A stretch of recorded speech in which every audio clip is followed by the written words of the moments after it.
ये मुझे स्क्रीन में चेक माई स्पीकर बोल के ऑप्शन आ रहा था, इसीलिए मैंने ओके। सभी को क्लियर है? हाँ सर। ओके।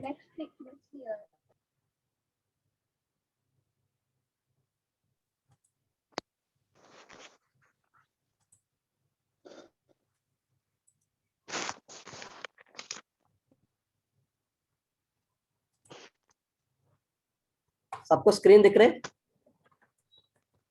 हाँ सर। ब्लैंक स्क्रीन वస్తుంది సార్. ये आज हमारा जो टॉपिक है loss of activity. Loss of sir activity. Blank हाँ, బ్లాంక్ స్క్రీన్ వస్తుంది. బ్లాక్ స్క్రీన్ వస్తుంది sir. No problem, just a minute.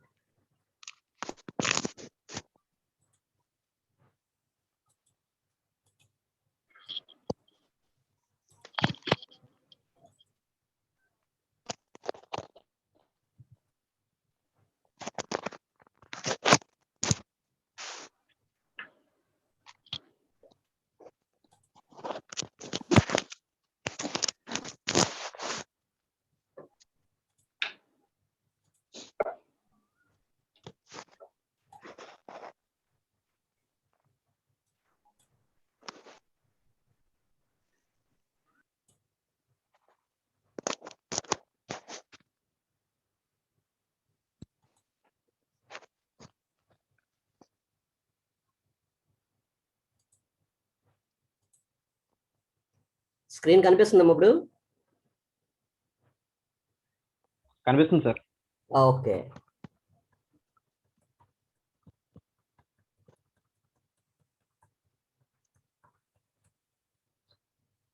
Okay, सो यहाँ पे हम लोग लॉस ऑफ एक्टिविटी मतलब डीके चार्ट के बारे में आज हमारा जो डिस्कशन है। तो डीके चार्ट देखिए, अब इस इरिडियम 190 to 150 डेज में कितना होता है ये, मतलब हमारे पास अभी 50 क्यूरी रेडिएशन है। 50 क्यूरी रेडिएशन तुम्हारे पास 150 डेज के बाद कितना होता है बोल के वो ने बोल रहा था।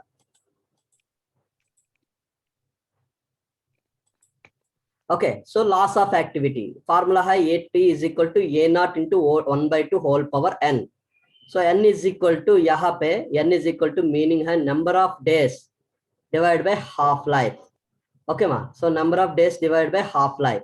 यहाँ पे नंबर ऑफ डेज मतलब कितना है ऑलरेडी हम लोग को दिया है, 150 डेज के बाद कितना होता है ये बोल के। So half life, half life कौन सा रेडिएशन सोर्स हम लोग यूज कर रहे हैं, कौन सा रेडिएशन सोर्स यहाँ पे यूज कर रहे हैं वो हम लोग का रेडियोग्राफी का, यहाँ पे रेडियोग्राफी सोर्स इरिडियम 192 है। इरिडियम 192 का हाफ लाइफ कितना है हम लोग का 75 डेज। ओके, सो ये naught now iridium 192 having 50 curie, हमारे पास अभी इरिडियम 192 50 क्यूरी था।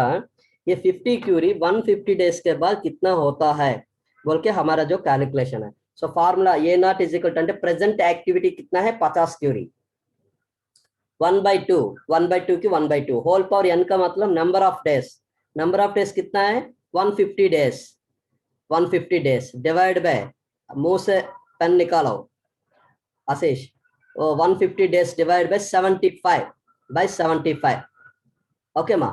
ये 75 1 जा 75 2 जा स्क्वायर हो गया, ये स्क्वायर 1/2 होल पावर 2 को मिलना चाहिए। 1 स्क्वायर बोलेगा तो 1, 2 स्क्वायर बोलेगा तो 4, सो 1/4 50 इंटू 1/4 बोलेगा तो 50/4 मतलब 12.5 क्यूरी फाइनली आया हमको।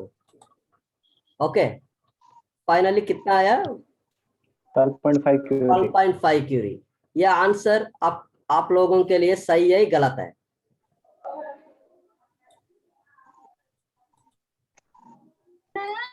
सही है सर। क्योंकि अभी तुम्हारे पास ये क्या आप माइंड में रखना चाहिए, तो 50 क्यूरी हमारे पास है। ओके माँ, 50 क्यूरी कितना में 150 डेज, हमेशा हमारा जो आंसर आएगा तो हम लोग क्रॉस चेक करना चाहिए। क्रॉस चेक कैसा करेंगे, क्रॉस चेक कैसा करेंगे, अभी 150 डेज, 150 डेज में कितना हाफ लाइफ था आप बोलिए? हाफ लाइफ कितना है 75 डेज, 75 दो है 150 डेज में कितना हाफ लाइफ था? 2 लाइफ 2 ऑफ लाइफ था। ऑफ लाइफ में हाँ हम लोग 50 क्यूरी हाँ एक ऑफ लाइफ निकालो 25 क्यूरी, राइट। 25 क्यूरी 25 क्यूरी में 150 डेज में एक ऑफ लाइफ 75 डेज निकालो। 75 हाँ हाँ ये 75 डेज ऑफ लाइफ निकालेगा तो 50 क्यूरी में 25 क्यूरी है ना, हाँ और बाकी 75 क्यूरी भी निकाल दो। सो 25 क्यूरी में आप कितना है 12.5 क्यूरी। 12.5 सही आया। yes sir सो ऐसा हम लोग क्रॉस चेक करना चाहिए। आपको समझ गया। 150 डेज में 2 ऑफ लाइफ था। ओके 50 क्यूरी 150 डेज में एक हाफ लाइफ निकालेगा तो 50 क्यूरी में एक हाफ लाइफ चला गया, मतलब 50 क्यूरी में एक हाफ लाइफ 25 क्यूरी चला गया। तो बाकी 75 डेज में सो जो 25 क्यूरी बचा है उसमें से हाफ है। हाफ लाइफ का मतलब क्या है, जो रेडिएशन बचता है उसमें half of life, half life. Okay 50 curie में हाफ लाइफ 25 क्यूरी, 25 क्यूरी में एक 75 डेज चला गया, बाकी 75 डेज वो 75 डेज भी चला गया, तो 25 क्यूरी में हाफ लाइफ 12.5 क्यूरी। ये हमको फाइनल आंसर 12.5 क्यूरी आया ना। Okay sorry any doubt. हाँ सर आया है। Okay ma'am. सो इसीलिए आप लोगों के लिए क्रॉस चेक करना चाहिए। कभी भी हम लोग का एग्जामिनेशन में पेपर दिया जो आंसर करके चला गया, मेरे पास और आधा घंटा बचा है, तो आधा घंटा जो भी टाइम बचेगा तो आप लोग पेपर और एग्जामिनेशन आप लोग का चेक करने का। इंडिया में बीआर रेडियोग्राफी में काम करना चाहिए तो कंपलसरी वो candidate compulsory should be passed from the BRC, certified from the BRC. Okay तो इसमें से आपको कोई डाउट है क्या? नहीं sir no sir next slide में जाएंगे।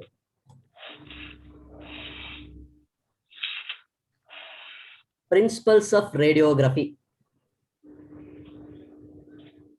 Okay principles of radiography. हम लोग खाली एक ही बात कर रहे हैं कि रेडिएशन का बारे में। वो रेडिएशन एक्सरे ना गामा रे ना वो हम लोग अभी डिस्कस नहीं कर रहे। तो प्रिंसिपल्स ऑफ रेडियोग्राफी का रूल है एक्सरे और गामा रे। ओके एक्सरे और गामा रे उसका काम क्या है, radiation is imposed upon a test object. Okay is imposed upon a test object. Radiation is transmitted to varying degrees depend upon the density of the material through which it is traveling। हम लोग x ray और gamma radiation को हम लोग material में impose करना ही है, तो रेडिएशन को पास करना ही है, क्योंकि वेल्ड को हम लोग स्कैन करना ही है, रेडियोग्राफी इमेज लेना चाहिए तो रेडिएशन को पास करना है। जो रेडिएशन को तुम पास कर रहे वो रेडिएशन ऐसा डायरेक्शन में जाएगा, ऐसा डायरेक्शन में, सीधा डायरेक्शन में, ऐसा डायरेक्शन में, ऐसा डायरेक्शन में, ऐसा डिफरेंट डिफरेंट डायरेक्शंस में डिग्रीज में जाएगा। वो जो भी डेंसिटी हम लोग का फिल्म भी इसीलिए हम लोग का एक इक्वल डेंसिटी नहीं आएगा। यहाँ पे एक डेंसिटी है, मिडिल में एक डेंसिटी है, लास्ट में एक डेंसिटी आने का मेन रीजन है रेडिएशन हम लोग डिफरेंट डिफरेंट डिग्रीज में जाता ही है, एक्सपोजर जाता ही है, through which it is travelling. तो हम लोग जो मटेरियल की तरफ से हम लोग पास कर रहे हैं, ये इमेज ऑलरेडी हम लोग पहले डिस्कस किया, दोबारा आपको डिस्कस कर रहा हूँ। जो वैसा जा रहे हैं ना, रेडिएशन को पास कर रहे हैं ना, thinner areas and materials of a less density, thinner areas and materials of a less density, small thickness. Thickness कम रहेगा तो वहां पे क्या होता है, ज्यादा रेडिएशन जाता है। ओके ज्यादा रेडिएशन जाके वहां पे डेंसिटी लेस डेंसिटी आता ही है। फिल्म में हम लोग का एक डार्क एरिया जैसा दिखता है, डार्क एरिया जैसे on A radiography. Okay and thicker areas, मतलब ज्यादा रेडिएशन रहेगा तो क्या होता है, ज्यादा रेडिएशन रहेगा तो वहां पे हम लोग का ज्यादा डेंसिटी जाता है। वो एरिया ज्यादा रेडिएशन को रोक नहीं था ना, थिकनेस ज्यादा है, थिकनेस ज्यादा है तो उसको रेडिएशन को ज्यादा रोकता है। वहां पे लेस डेंसिटी ग्रेटर डेंसिटी आता ही है, वो एरिया पूरा लाइटर एरिया आता ही है, लाइटर एरिया ऑन रेडियोग्राफी। ये रेडिएशन है हम लोग मेटल्स में भी काम कर सकते हैं, applicable to metals, non metals and composites. कोई भी मेटल्स में हम लोग मेटल, नॉन मेटल, कंपोजिट्स में काम कर सकते हैं। ये पॉइंट आपको बोलने का रीजन क्या है, compare to other NDT method, compare to other NDT method. Suppose NDT. Example MPT का टेस्टिंग हम लोग लेगा तो एमपीटी मैग्नेटिक पार्टिकल टेस्टिंग। ये जो मैग्नेटिक पार्टिकल टेस्टिंग क्या होता है, काली magnetic material which it is attracted by the magnet. कौन सा मटेरियल हम लोग का मैग्नेट से अट्रैक्ट होता है, वही मटेरियल में हम लोग एमपीटी का काम कर सकते हैं। लेकिन एलपीटी का ऐसा नहीं है, कोई भी मटेरियल में हम लोग एलपीटी का काम कर सकता है। ओके देखा अभी एमपीटी का और एलपीटी का रीजन, ओनली एमपीटी फेरो मैग्नेटिक मटेरियल्स को हम लोग इंस्पेक्शन कर सकते हैं। ओके सो एलपीटी मटेरियल में ऐसा हम लोग फेरो मैग्नेटिक, नॉन फेरो मैग्नेटिक, नॉन मेटल जो भी लेगा तो वो कर सकते हैं।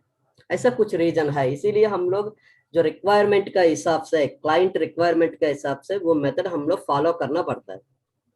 Next, all provisions of ISO 399 are type approved and permitted to be used for the industrial radiography work।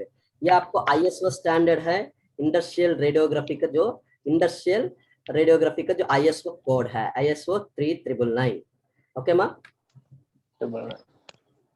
यहाँ पे इमेज देखिए, और इमेज में हमारे ये इमेज में जो आदमी लोग काम कर रहे हैं वो पूरा औरत लोग हैं, फीमेल लोग। ओके यूरोपियन कंट्रीज में या आउट ऑफ इंडियन कंट्रीज में, फॉरेन लोग में, वहां पे लेडीज भी मेल के इक्वली वो लोग काम करता ही है। जनरली हम लोग का रेडिएशन इफेक्ट है मेल से फीमेल को ज्यादा इफेक्ट लगता है जनरली, क्योंकि अगर फीमेल को सपोज वो रेडिएशन लगेगा तो अगर सपोज फ्यूचर में वो प्रेग्नेंट हो गया तो वो प्रेग्नेंट का टाइम पे भी रेडिएशन लगेगा तो उसका पेट में जो बच्चा को भी वो रेडिएशन लगता ही है, क्योंकि रेडिएशन है जेनेटिक इफेक्ट है। पहले जो हिरोशिमा नागासाकी में जो रेडिएशन का जो बॉम्ब इफेक्ट हुआ है, जो वो इफेक्ट है अभी भी उसका जनरेशन में, आगे आगे जनरेशन में अभी भी कंटिन्यू हो रहे, वो जेनेटिक इफेक्ट है। ओके सो इसीलिए हमारा जो इंडियन गवर्नमेंट है रेडिएशन का बारे में बहुत सारा सेफ्टी लिया हुआ है। उसमें से हम लोग बीआरसी वाला, एईआरबी वाला, ब्रिट वाला, आईएडी वाला, आईपीडी वाला, ये सब बहुत सारा काम सेफ्टी इंस्ट्रक्शन का वजह से वो लोग रूल्स एंड रेगुलेशंस हम लोग को गाइडलाइंस दिया हुआ है, वो गाइडलाइंस के हिसाब से हम लोग काम करना है। ऐसा नहीं है कि सपोज एग्जाम्पल हम लोग अभी विशाखापट्टनम में है, हमारा कंपनी में पिट रूम में हमको एक कैमरा है, सडनली मुझे यहाँ से हैदराबाद में कुछ काम मिला रेडियोग्राफी का काम, तो मैंने क्या करना है, वो रेडियोग्राफी का काम करना चाहिए तो हमारे पास जो पिट रूम में कैमरा को वहां पे लेके जाना है, राइट, लेके जाएंगे तो काम कर सकते हैं। मेरा मर्जी नहीं है यहाँ से मेरे को काम मिलेगा तो मेरा कैमरा यहाँ से लेके उधर जाके डायरेक्ट वो गाड़ी में डालो, ट्रैवल में डालो, लेके जाना नहीं है। उसके लिए सोर्स मूवमेंट है, अप्रूवल के लिए एक फॉर्म होता ही है, इसी को बोलते हैं सोर्स मूवमेंट अप्रूवल फॉर्म बोल के एक फॉर्म है। वो हम लोग बीआरसी को, एईआरबी को ऑनलाइन में ईलोरा बोल के एक सिस्टम रहता है, उसमें हम लोग एंटर करना है। सो साइट में हम लोग का प्रोजेक्ट मिला है, ऐसा ऐसा उनको 10 जो भी डिटेल्स उसको फॉलो करेगा, हमारे पास क्यूरी इतना ही है, सोर्स इतना ही है, हम लोग वहां पे सोर्स को मूवमेंट कर रहे हैं।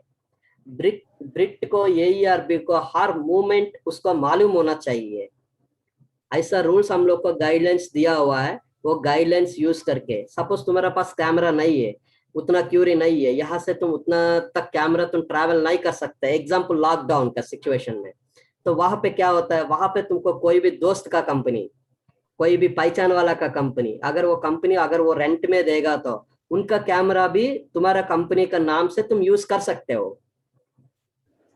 ओके वो कंपनी तुम्हारा नाम का अप्रूवल लेटर में तो वो नंबर एंटर करके सो कैमरा इसका कंपनी से मैंने लिया, ऐसा बोल के तुम यही बिना एईआरबी का अप्रूवल हम लोग कोई भी काम करना वो क्रिमिनल एक्टिविटी है।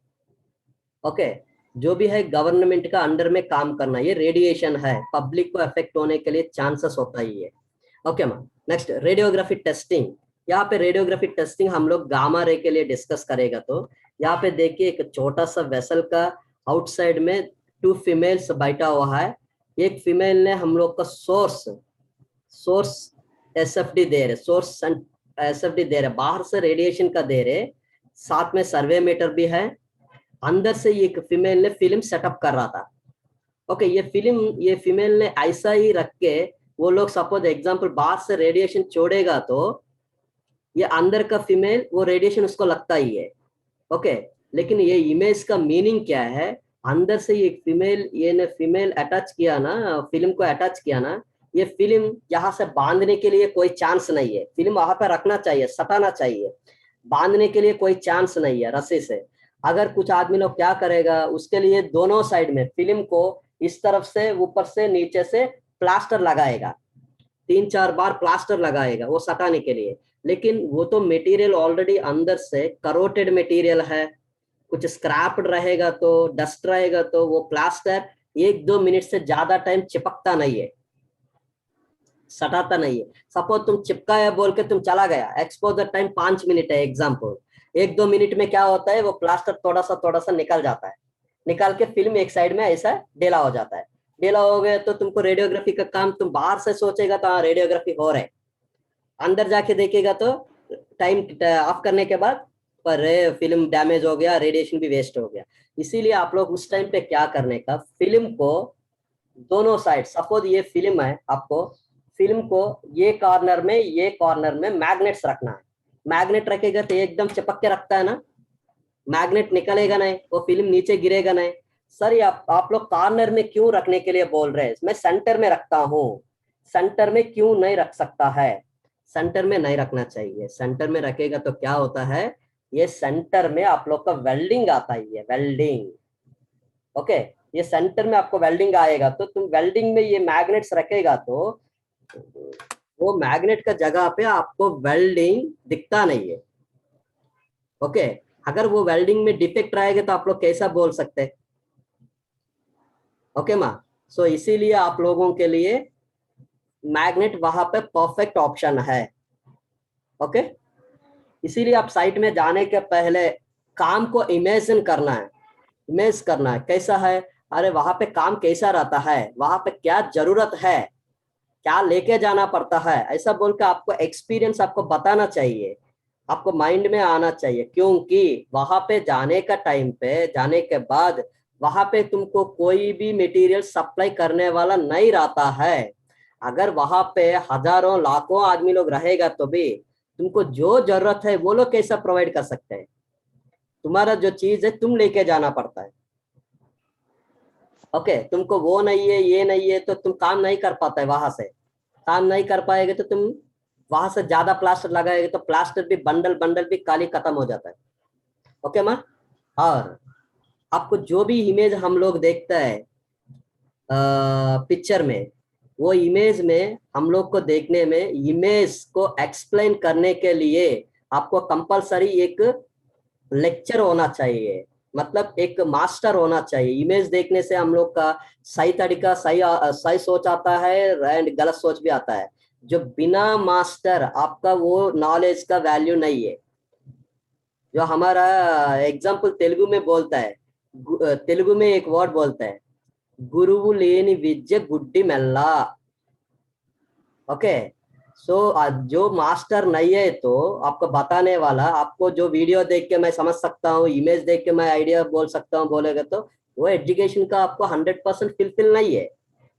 ओके ये इमेज में आप देखिए, आप लोग यहाँ पे काम कर रहे हैं, यहाँ पे सोर्स सेटिंग कर रहे बाहर से, यहाँ पे जो आपको एक रस्सी बांधा है। ओके ये रस्सी हम लोग कहाँ पे बांधना है, थोड़ा दूर बांधना चाहिए, राइट। अगर सपोज वो रस्सी हम लोग को दूर बांधेगा तो ये इमेज में हम लोग का दिखता है क्या? नहीं दिखता, नहीं दिखेगा, नहीं दिखेगा। क्यों? हम लोग का ये रस्सी हम लोग का दिखाने के लिए, ये एक सेफ्टी इमेज है, हम लोग को दिखाना चाहिए बोलेगा तो ये रस्सी हम लोग का नजदीक है नहीं सोचने का, ये दूर में, कितना दूर में।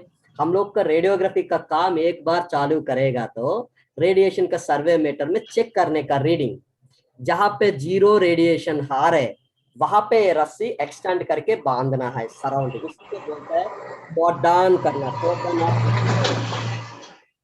मतलब बारगेट करना है, वो एरिया का तुम कब्जा करने का, ऑक्यूपाइड करने का, वो एरिया में सिर्फ तुम और रेडियोग्राफी का टीम होना चाहिए, और अनऑथराइज्ड, कोई भी unauthorised people no need to enter inside, that is your responsibility. Okay, कोई भी आदमी अगर अंदर आना चाहता है तो ऑफ पोजीशन में, रेडियोग्राफी का ऑफ पोजीशन में भी without your permission no one can not enter inside. Okay, that is completely responsible for the RSO. Okay, ये इमेज में आपको समझ गया. नेक्स्ट इमेज में जाएंगे. Okay sir. Okay sir. यहाँ पे देखिए, ये रेडियोग्राफी टेस्टिंग एक्सरे. ये कौन सा है? Pipeline inspection. ये पाइपलाइन देखिए, यहाँ पे एक बड़ा पाइपलाइन जा रहा है पीछे से, ये आगे वाला पाइपलाइन में ये लोग काम कर रहा था. ओके माँ, यहाँ पे ये जो नीचे मिट्टी देखिए, ये मिट्टी कैसा था? बर्फ जैसे. ये मिट्टी है और कुछ है? वो बर्फ है. मतलब स्नो. ऐसे. ये हमारे इंडिया का इमेज नहीं है, ये स्नो है, मतलब नीचे आइस. मतलब वो यूरोप लोकेशन है बोल के हम लोग को एक आइडिया आया, राइट. अभी आपको ये इमेज रखने में मेन रीजन मैं बताता हूँ, सुनिए. यहाँ पे देखिए, जो रेडियोग्राफी हम लोग एक्सरे का काम कर रहे हैं, यहाँ पे एक्सरे का काम कैसा है? ये कौन सा टेक्निक है? पैनोरामिक वाला टेक्निक. हाँ. एक्सरे में कौन सा टेक्निक है? मतलब वो सिंगल वॉल सिंगल इमेज वाला. ये एक्सरे में ये external radiography first thing. Okay, external radiography में हम लोग ये वेल्डिंग को चारों साइड हम लोग जो भी है इंटरनल क्रॉलर से हम लोग इंटरनल रेडियोग्राफी मारने के बाद सपोज इसमें कोई एक डिफेक्ट आएगा तो हम लोग अपोजिट साइड में एक्सरे जनरेटर को डाल के उसको अपोजिट में फिल्म रखना चाहिए.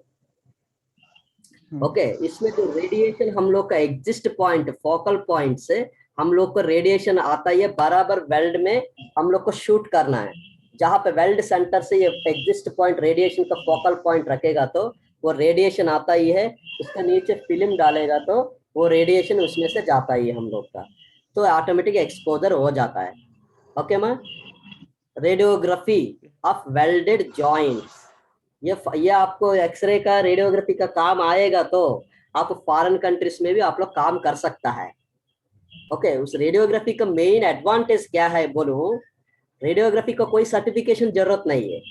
हमारा इंडियन गवर्नमेंट के लिए BRC सर्टिफिकेट रहेगा तो कोई भी फॉरेन कंट्रीज में ये सर्टिफिकेट यूज करके आपको कोई भी रेडियोग्राफी का एक्सपीरियंस रहेगा, काम रहेगा तो वो लोग आपको लेने के लिए चांस रहता है. वो कंपनी में जाएगा तो क्या है, वो कंपनी आपको एडिशनली आपको उसका कुछ ट्रेनिंग देगा, उस कंपनी का, उस कंट्री का उस कंपनी का AERP का फंडामेंटल्स रहता है, वो फंडामेंटल यूज करके हम लोग काम कर सकते हैं. Okay ma'am. Okay sir.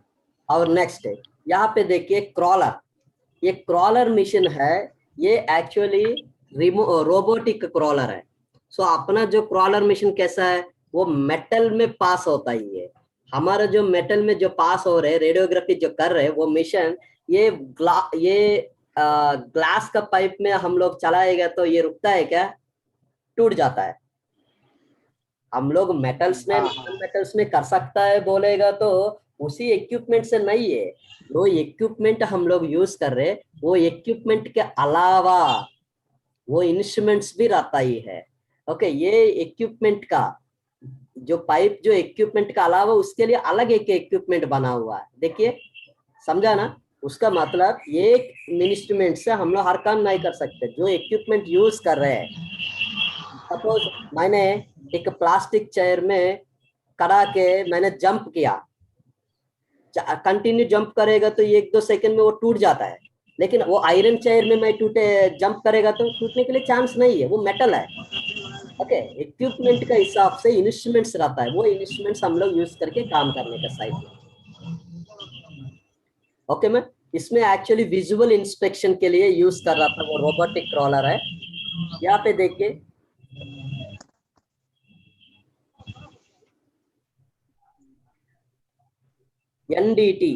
NDT is used to inspect pipelines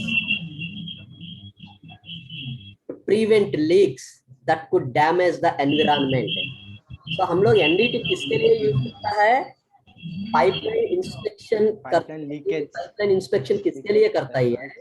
prevent leak. जो भी लीक करता है वो लीक्स को फाइंड आउट करता है, उसको आने के लिए चांस नहीं रहना चाहिए ना, तो वैसा लीक्स को फाइंड आउट करता है, प्रिवेंट करता है, that could damage the environment. क्योंकि जो लीक्स आता ही है वो एनवायरनमेंट को डैमेज होता ही है। सपोज जो पाइपलाइन हम लोग, ये पाइपलाइन पूरा रेडियोग्राफी होने के बाद सपोज ये मिट्टी में डाला है, ये मिट्टी में डाल के वो पूरा गड्ढा क्लोज कर देता है ना, ओके, क्लोज कर देता है। ये क्लोज करने के बाद अगर वो पाइपलाइन में कुछ डैमेज रहेगा, तो कुछ वेल्डिंग ब्रेक हो गया तो, और अंदर से कुछ ऑयल जा रहे, कुछ केमिकल जा रहे, कुछ गैस जा रहे, वहां पे लीक हो गए तो वो पूरा मट्टी डैमेज होता है ना, डैमेज होता है। उसका डैमेज होता ही है। वो डैमेज का वजह से वो पूरा वातावरण, एनवायरनमेंट भी डैमेज होता ही है।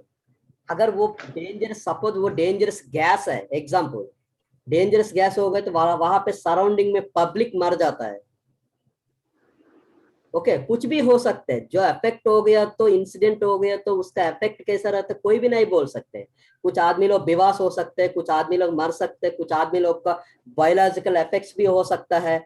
जो भी उसमें अंदर जो फ्लो हो रहे गैस और ऑयल और केमिकल जो भी है, उसका सब रेक्टिफाई करना है, उसको डैमेज होना नहीं चाहिए बोल के हम लोग एक क्वालिटी इंस्पेक्शन टेस्ट करता है। वो इंस्पेक्शन टेस्ट है वो एनडीटी।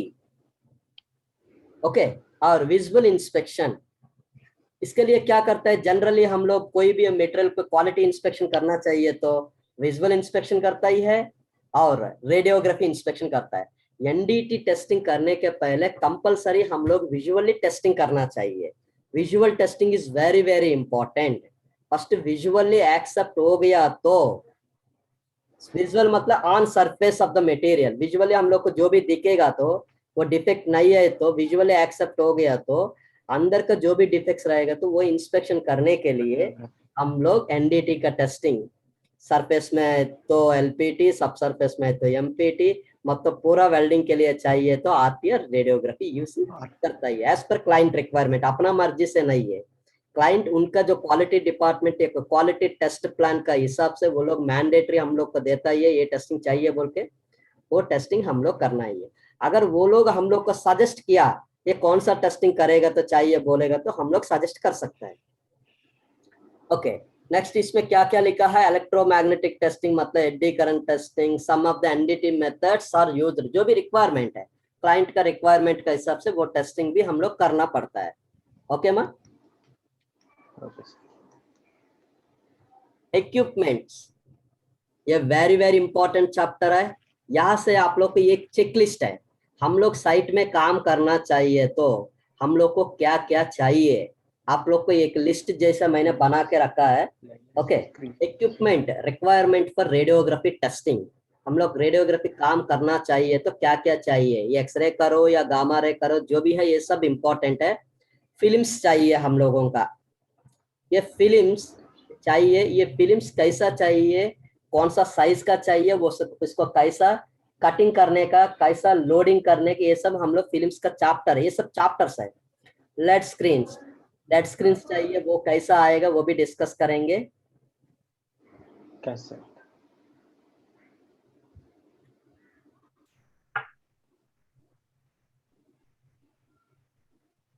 क्वालीमीटर, क्वालीमीटर चाहिए हम लोगों का सेफ्टी के लिए, मेन हमको बचाने के लिए। हम लोग रिस्क लेके काम नहीं कर सकते, 100% हम लोग रिस्क से उठा के हम लोग काम करना चाहिए। ओके मां,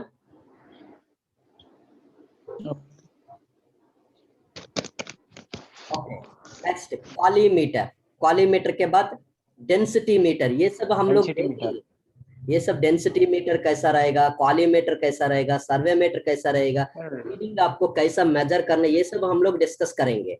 ओके, डोसीमीटर चाहिए, टीएलडी बैच चाहिए।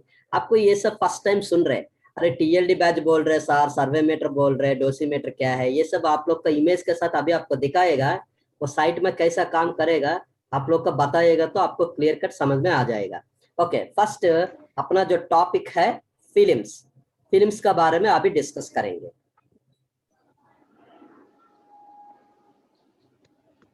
ओके, हमारा ये जो लिंक है अभी 10 मिनट में एक्सपायर्ड होने वाला है 10 मिनट में।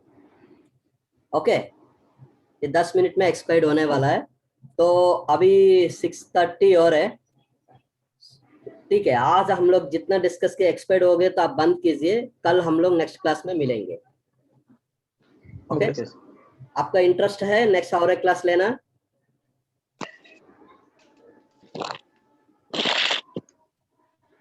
किसी का चाह रहा है मैं सो कुछ Next class नहीं है, ठीक है। तो अभी ये 10 मिनट में खत्म हो जाएगा। ओके, 10 मिनट में हाँ। खत्म हो जाएगा, फिर नेक्स्ट क्लास में कल मिलेंगे हम लोग। Okay, construction of the film, film का बारे में हम लोग का एक मेन इंपॉर्टेंट चीज है। हम लोग साइट में जाने का टाइम पे बहुत सारा फिल्म्स रहता है साइट में, एक एक कंपनी वाला। सबसे ज्यादा कॉस्टली फिल्म है कोडैक फिल्म, और इसके बाद Agfa film, Fuji film, different different films use करता है। वो बिल्डिंग का वजह से कुछ आदमी लोग को कम कास्ट में काम चाहिए, कुछ आदमी लोग पैसा के लिए नहीं देखता है, बड़ा बड़ा कंपनीज वाला क्वालिटी के लिए देखता है। तो इसीलिए उनका डिमांड है, उनका डिमांड के हिसाब से उसका टेंडर का वजह से वो लोग quality of the film use करता है। तो ये यहाँ पे देखिए फिल्म, ये फिल्म सपोज आप लोगों का फिल्म ऐसा देख रहे हैं, फिल्म ऐसा देखेगा तो एक पपला जैसे दिखेगा ना आपको। तो फिल्म ऐसा देख रहे हैं, फिल्म ऐसा देखेगा तो आपको फिल्म में लास्ट टाइम हम लोग डिस्कस किया, एक फिल्म में दोनों साइड इमेज कैसा आता है, एक सीधा आता है एक ऑपोजिट आता है। उस टाइम पे मैंने आपको बोला प्राइमरी रेडिएशन, स्कैटर्ड रेडिएशन, इसका वजह से वो आता ही आपको। तो इमेज आता है बोलेगा तो उसका स्ट्रक्चर ऑफ द फिल्म, उसको जो भी रेडिएशन पास करेगा तो दोनों साइड में इमेज नहीं आता है, उसमें केमिकल कॉम्पोजिशन भी वो रेडिएशन को सपोर्ट करना चाहिए। ओके माँ, अगर सपोज एग्जांपल देखिए, मैंने गैस में मैंने एक प्लेट में मैंने डोसा बनाना चाहिए बोल के मैंने आटा डाल दिया, आटा डालने से ऑटोमेटिक डोसा बन जाता है क्या? नहीं, नीचे से हम लोग को फायर भी देना चाहिए। ओके, एक्सपोज होने के लिए, जो डोसा बनाने के लिए एक एक्सपोजर चाहिए, वो एक्सपोजर है यहाँ पे फायर। ओके, ऐसे यहाँ पे हम लोग का रेडिएशन एक एक्सपोजर है, वो एक्सपोजर यहाँ पे आने से ये फिल्म एक्सपोज नहीं होता है। ये फिल्म में भी इसका एक स्ट्रक्चर होना चाहिए कि कौन सा स्ट्रक्चर है, वो एक्सपोज होना चाहिए, वो फिल्म एक्सपोजर होने चाहिए बोल के एक कुछ लेयर्स यहाँ पे दिया है। ये पॉलिस्टर लेयर, उसका ऊपर एक लेयर रहता है, हमारा बॉडी में स्किन कैसा है उसका एक लेयर रहता है फिल्म में, वो सेम लेयर नीचे भी रहता है, नीचे उसी को लेयर बोलता है प्रोटेक्शन लेयर। प्रोटेक्शन पर फिल्म प्रोटेक्शन के लिए, ये प्रोटेक्शन लेयर आपको कोई भी पूछेगा इंटरव्यू में, उसका साइज कितना रहता है 1 माइक्रोन, उसका जो थिकनेस है 1 माइक्रोन लेयर है। इसके बाद प्रोटेक्शन लेयर के बाद हम लोग एमल्यूशन लेयर रहता है, वो एमल्यूशन लेयर देखिए दोनों साइड में है, एमल्यूशन लेयर दोनों साइड में है, इसी को बोलते हैं 10 to 15 माइक्रॉन्स। ये 10 to 15 microns emulsion layer. Okay, 10 to 15 microns, 10 to 15 में दोनों साइड में है। ये बीच में, ये ऊपर का 2 लेयर से नीचे का 2 लेयर से बीच में हम लोग का पॉलिस्टर लेयर, ये आपको गिल्टन मटेरियल है, ये गिल्टन मटेरियल पॉलिस्टर बेस्ड मटेरियल है हम लोग का। ये ऐसा चिपक के फिल्म को प्रेस करके कंस्ट्रक्शन किया जाता है, बना के हम लोग का ये फिल्म जैसा बनाता है। ओके, ये पॉलिस्टर लेयर है आपको गिल्टन मटेरियल से रहता है, ये 175 माइक्रॉन्स उसका थिकनेस है। ओके मैम, तो आपको ये कंस्ट्रक्शन ऑफ द फिल्म है। कोई भी आपको पूछेगा तो फिल्म में कितना लेयर्स रहता है, protection layer, emulsion layer and polyester layer. Okay, ये 3 लेयर्स रहता है। तो हम लोग का दोनों साइड में, फिल्म में दोनों साइड में इमेज आने के लिए रीजन भी, यहाँ पे जो लेयर्स इक्वल है, प्रोटेक्शन लेयर और एमल्यूशन लेयर, नीचे भी सेम लेयर्स आता ही है, बीच में इक्वल लेयर है हम लोग का लेड स्क्रीन। सपोज एग्जाम्पल, एक यहाँ पे पूरा रेडिएशन डाला है, मैं एग्जाम्पल यहाँ पे रेडिएशन दे रहे, पूरा रेडिएशन जा रहा है, इधर भी रेडिएशन जाएगा, इधर भी जाएगा, इधर भी जाएगा, लेकिन जो मेरा हाथ है, ये सपोज ये फिल्म है एग्जाम्पल। ओके, यहाँ पे मैंने पाइप रखा है, इधर भी रेडिएशन जाता है, इधर भी जाता है, इधर भी जाता है, इधर भी जाता है, सभी जगह पे जाता है, लेकिन यहाँ पे क्यों रिकॉर्ड हो रहे हैं? यहाँ पे फिल्म है, यहाँ पे फिल्म नहीं है इसीलिए रिकॉर्ड नहीं है, यहाँ पे फिल्म नहीं है रिकॉर्ड नहीं है, यहाँ पे फिल्म, यहाँ पे तुमने फिल्म रखा है या ऑब्जेक्ट पाइप रखा है, वो रिकॉर्ड हो जाता है ये। ओके माँ, clear? Okay. Okay okay, next film के बाद लेड स्क्रीन। लेड स्क्रीन कैसा रहता है देखिए। लेड स्क्रीन हम लोगों का एक चार्ट जैसा रहता है। एक लेड स्क्रीन में हम लोगों के लिए एक जो अभी हम लोग डिस्कस कर रहे हैं ना, लेड स्क्रीन फिल्म, ये सब आपको कल मैंने अभी क्लासरूम में है तो ऑलरेडी मैं डायरेक्ट लेड स्क्रीन क्या है, फिल्म क्या है दिखाता था। कल मैंने आपको लेड स्क्रीन कैसा रहेगा, एक साइड एक इमेज रखता हूँ पास में। ओके, आपको ऑलरेडी ओके प्रैक्टिकल कर चुका है ना, इसीलिए आपको पता है। प्रैक्टिकल, हाँ हाँ। लेड स्क्रीन रखता हूँ, फिल्म रखता हूँ, आपको पता चल जाता है। अभी यहाँ पे देखिए लेड स्क्रीन, ये लेड स्क्रीन है। इसको क्यों लेड स्क्रीन बोलता है? एक साइड में पूरा कार्टून है, एक साइड में पूरा कार्टून है, इनसाइड एक्चुअली ये कार्टून है, आउटसाइड कार्टून रहता है, इनसाइड आपको एक लेयर रहता है, लेड का लेयर। एक मतलब एक छोटा सा एक लेयर रहता है। वो लेयर कितना रहता है मालूम है ना? लेड स्क्रीन थिकनेस कितना है, कोई भी आपको इंटरव्यू में पूछेगा तो आप लिखिए 0.1 mm। ये आपको वेरी इंपॉर्टेंट पॉइंट है। अगर आप बीआर से एग्जाम में जाएंगे तो भी आप लोगों के लिए पूछता है 0.1 mm लेड स्क्रीन का थिकनेस है। ओके, सो यहाँ पे एक मैंने लेड स्क्रीन लिया, यहाँ पे इसीलिए बोल रहे यहाँ पे कार्डबोर्ड, यहाँ पे कार्डबोर्ड है। सर 1 पॉइंट कितना मैम? 0.1 mm। 0.1 ओके मैम, यहाँ पे देखिए, यहाँ पे भी कार्डबोर्ड है, नीचे भी कार्डबोर्ड है। ओके सर सपोज ये एक लेड स्क्रीन है, ये एक लेड स्क्रीन है। ओके माँ, ये एक लेड स्क्रीन है, ये एक लेड स्क्रीन है। दोनों लेड स्क्रीन में ये आउटपुट, ये आउटसाइड क्या है?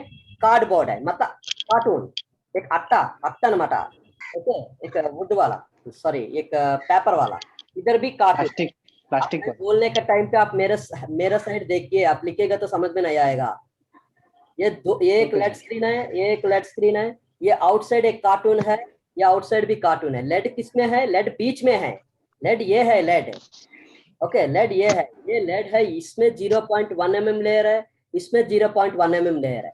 सर क्यों इसमें? सर पूरा आप लेड बना सकता है ना, सो इसमें बीच में क्यों दिया है सर बोलेगा तो यहाँ पे देखिए स्क्रीन में, यहाँ पे भी कार्डबोर्ड है, नीचे पे भी कार्डबोर्ड है, बीच में क्या दिया हुआ है? यहाँ पे साल्ट बोल के दिया है। एक्चुअली क्या है, इसका जो लेड स्क्रीन थिकनेस यही है, लेड स्क्रीन थिकनेस। इसका बीच में फिल्म है। ओके, ये बीच में आपको फिल्म है, ये फिल्म आपको लेड स्क्रीन प्रोटेक्ट करके आपको कैसेट में डाल के ऑब्जेक्ट के पास रखता है। रेडिएशन फ्लो करता है, रेडिएशन किसी में पूरा जाता है, रेडिएशन जहां पे तुम फिल्म रखता है वहां पे तुमको रिकॉर्ड करा जाता है। ओके सर ओके माँ, इसमें से आपको कोई डाउट है क्या? ओके, आज हम लोग ज्यादा डिस्कस किया लगता है, आप इंटरेस्ट नहीं। और डिस्कस करने के लिए मुझे बहुत पसंद है। ओके ओके, सो आज का अभी 1 मिनट बचा है, 1 मिनट 20 सेकेंड्स बचा है। आज का क्लास में आपको कोई भी डाउट है क्या?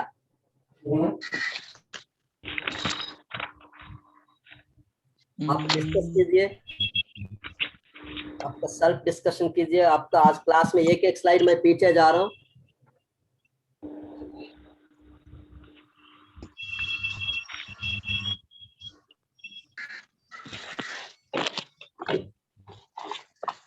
ये आपको वेरी वेरी इंपॉर्टेंट है, आप लोगों का सोर्स लॉस ऑफ एक्टिविटी आपको वेरी इंपॉर्टेंट है, आपको नॉलेज के लिए चाहिए। आपको ये डीके चार्ट को डिस्क्राइब करता है, ओके, तो आपको डीके चार्ट रहता है, कोई प्रॉब्लम नहीं है, लेकिन ये भी आपको माइंड में होना चाहिए। ओके मैम, अभी लिंक कभी भी एक्सपायर्ड हो सकता है, बंद होना, एंड हो सकता है। ओके, तो आपको किसी के डाउट नहीं है ना? नहीं सर। ओके, राजेश, आशीष, जो पर्सनल हम लोग का जो भी टाइम एडजस्टमेंट नहीं हो सकता है तो ये हमारे लिए है, आप थोड़ा एडजस्टमेंट करना चाहिए। ओके, तो आज दोनों आप क्लास में आया, बहुत हैप्पी है। ओके माँ, आज भी मुझे मुच्चाल बोल के ऑनलाइन में